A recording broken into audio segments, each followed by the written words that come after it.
Hey Eurovision fans, it's Tom Kuntu from Shanghai back for another Eurovision reaction video. Tonight I'm going to be reacting by 10 Years by Daði och Gagnamagnið. He's representing Iceland in Eurovision 2021. I'm going to listen, react and see how I think this will do in the competition. So let's kiki. As always, you can use the progress bar if you want to skip to a certain part. I believe that you pronounce his name Daði. If I'm wrong, please tell me in the comments. I sometimes call him Daði. I think it's Daði och Gagnamagnið. But some Icelanders, please tell me what's the correct way to say his name. First I'm going to give a quick introduction to Iceland the contest and then Daði, and then I'll do my live reaction to the music videos. So, Iceland the competition. I think that Iceland are the... I'm going to move farther away. I think Iceland are the best... Am I recording? Yes. I think that Iceland are the best country who have never won Eurovision. They've come twice second, once with Selma in 2009, but really she wasn't close because that was the year that Alexander Rybak romped to victory with Fairy Tale. And also Selma came second in 1999. She came second to Charlotte Pirelli actually. That song has aged really badly. If you go back and watch that, the dancing is absolutely horrendously 90s. So they've been close. I think that over all those years, they've been the ones who've kind of been knocking on the door the most. We've had some of the countries come and go, like Romania had a really strong period and Cyprus have been quite strong recently. But for like long-term competitiveness, I feel like Iceland are the closest, and I really do want them to eventually win soon. They did have that really awful period between 2015 and 2018. I have to admit, not all of those songs were terrible. Maria Olafsdottir's Unbroken was very good. I Hear Them Calling was a massive fan favorite that didn't qualify.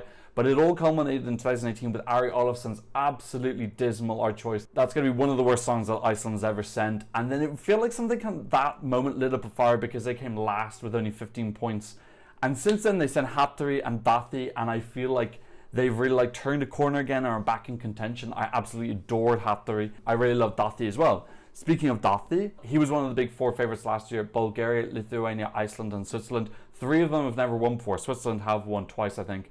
But the other 3 hadn't won, so I really felt like there was that excitement of having 3 countries potentially going for their first win. He won the Euro jury, which was a big culmination of jury members all over Europe voting. Not to say that that's an official thing, but it does incline that he was in the running. The song was hugely successful. This is the only song that I heard here over in China.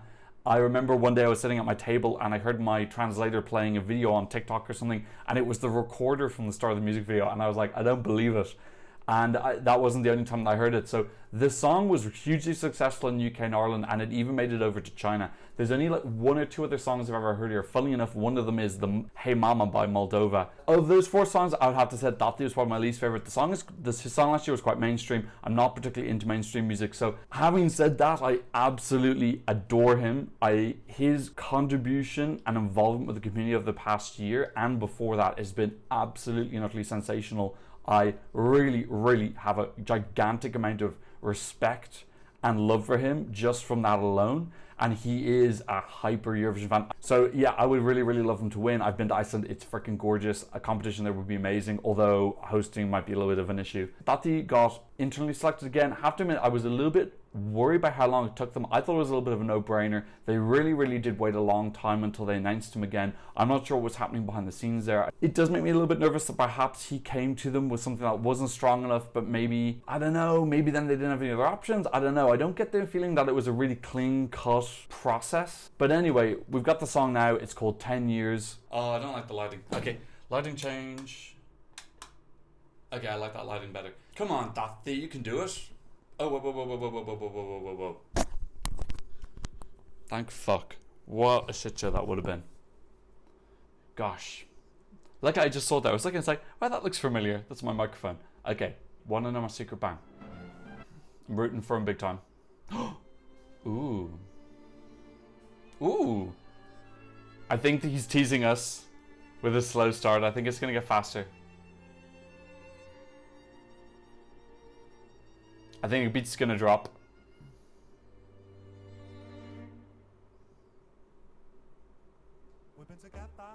Ooh, yeah. I love it. He's kept his nice synth pop thing. He does so well.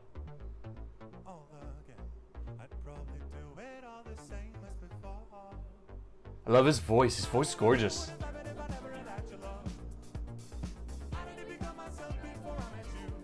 He's got a nice 80s feels to his song. I like they've kind of like upgraded their costumes a little.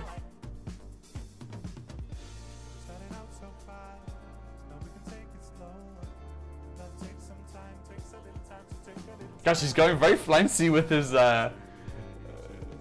mannerisms.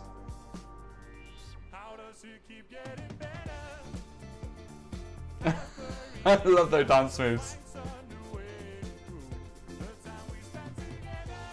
They've kept so much of the charm. That's what it was really successful with Think About Things. It was just utterly charming. I think he's done really well at keeping a lot of the plus parts of Think About Things.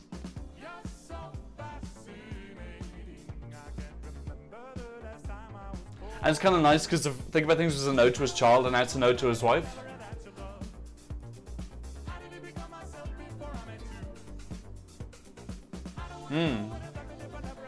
I think they like this is an acoustic version. I think the radio edit is probably going to be a little bit different.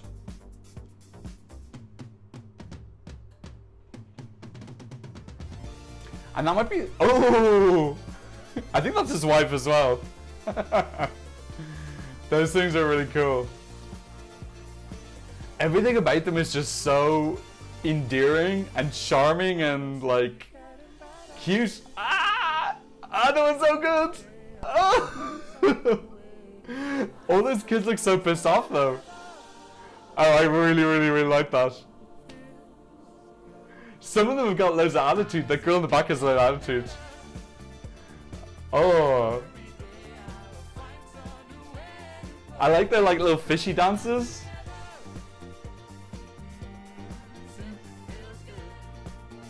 Yeah, this is really lovely. I really like this. Fabulous. Oh, he's gonna... Okay, I think that's brilliant. I don't know why. Is it over? Okay. Wow, I thought that was really good. I think it was. I really go out of my way to avoid seeing like too many reactions in terms of like Twitter and stuff. But I happened to see a couple because I wanted to look up the reaction from Tusa winning Melfest. So I did see a couple of people like they seem like a bit disappointed. I don't think that's anything to be disappointed at all. I think that's really great. It's got all the things that I loved about Think About It. Now keep in mind, as a melody, Think About Things is alright to me. I downloaded it, I listened to it maybe 20 times, but I never was like really urging to listen to it. So, but I still absolutely adored the performance because it had that childlike charm and kind of almost like they're your friends and really endearing and sweet and cuddly, and they've done that perfectly there, but not just copying what they did before. They've got some new dance moves which are like nice kind of like fish seal movements. They've got the cool little sax things that have the sparklers on them. They've got that kind of like awkward self-deprecating thing, like the guy at the end trying to pop the popper and he couldn't get it done.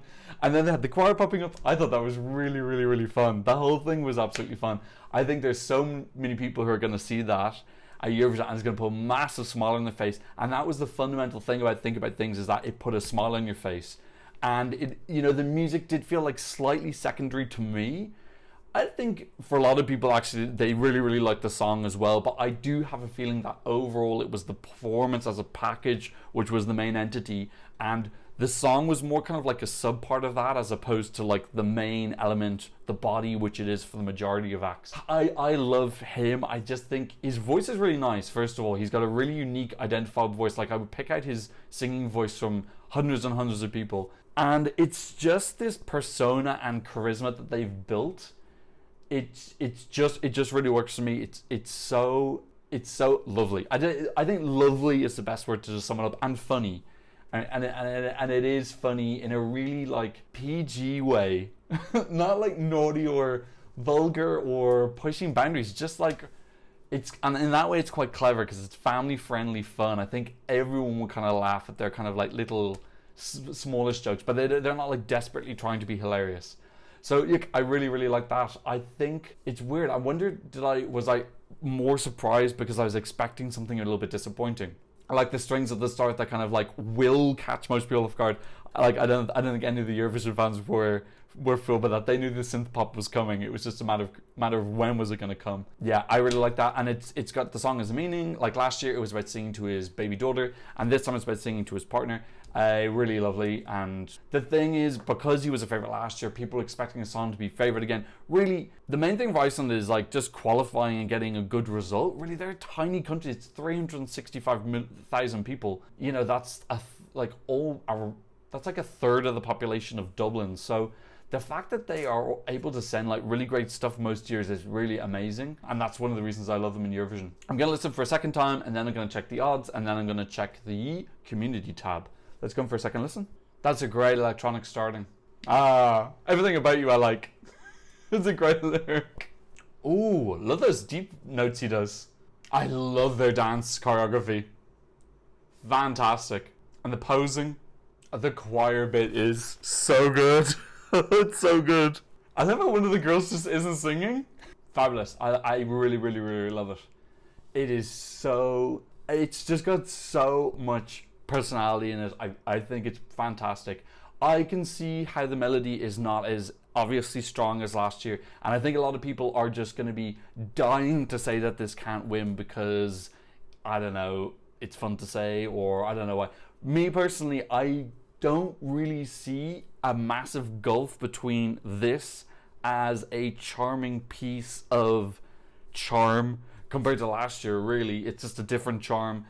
I didn't think the melody was massively strong last year. I think this melody is equally the same. I think there's just as many fun different things. You got to keep the majority of people don't know about last year. They're probably going to see the Vol dancers go, I wonder if those are the people, and that actually might make them vote for them even more. So I'm predicting that this is going to have dropped down the odds, but I actually think it's probably in the same position it was last year. I'm thinking, you know, in top 10 possibility, if the performance is amazing and if the cards fall right, that they could be much higher. First thing I want to go is go to the bookies and see what they think about it. Yeah, like they've dropped. They've dropped, but it's kind of a little bit all over the place. In some places they've dropped a lot, in some others. I have to find, Betfair Exchange I usually find is the kind of quickest to react to changes. I'm not endorsing them, obviously I don't endorse gambling. They've moved into 5th. That's not too bad. I wonder if this might like drop and then kind of float back up again, because we saw that with Victoria. Victoria, when her 5 songs were released, she really dropped, and then she went up again, and then she picked going up is getting stronger, and she went down, and then she's back up again, and now she's actually stronger than she was before she released the 5 songs. So I actually need to listen to her finished version and find out why, but she's bobbing up and down. I'm wondering if this is the same. I think people are maybe focusing a little bit too much in comparing this to last year. Now, I obviously did that a lot with Switzerland as well, so I'm not saying that there's anything wrong with that, but when it comes to the bookies, I think maybe they do need to realize that the two contests are quite distinct when it comes to the odds. Like, no viewer is going to go, oh, well, this isn't as good as that song I didn't hear last year because the contest was cancelled. So really, at the end of the day, in 99% of viewers' eyes, last year didn't happen. So this is going to be the first time they're seeing this, and they're going to be really charmed by everything they see. There's really great ideas in that, and the song has got the same accessibility. Yeah, I really like it. Probably the same thing is going to happen this year as happened last year. I'm going to download this. I'm probably not going to listen to them that much, but I'm going to absolutely love it when they're in the semi, and this will definitely get into the final. I think when people are really going to be looking out for this in the final, and that's when we're going to see them rise in the bookies. But I'm really happy for Daði. My main thing is I want him to have a really strong showing. He's put in so much work and effort out of the last year. He's a huge contributor to the Eurovision community, so I think he really deserves all our support. Ooh, Norway have gone up. That's weird. Oh, Ireland are down to 33. Ooh, under Denmark. Not nice. Ooh, semi-final odds are up. Let's have a look at the community and see how they've responded to this. Okay, it's currently sitting in 12th. That is maybe a little bit disappointing. It's probably a little bit early, but I would imagine that's going to climb over the next couple of days. Okay, so what do you think about Daði och Gagnamagnið? 10 years. Please leave a comment in the comment section down below. Please like and subscribe if you haven't already. And thanks so much for watching. I'll see you in another reaction video very soon. Goodbye.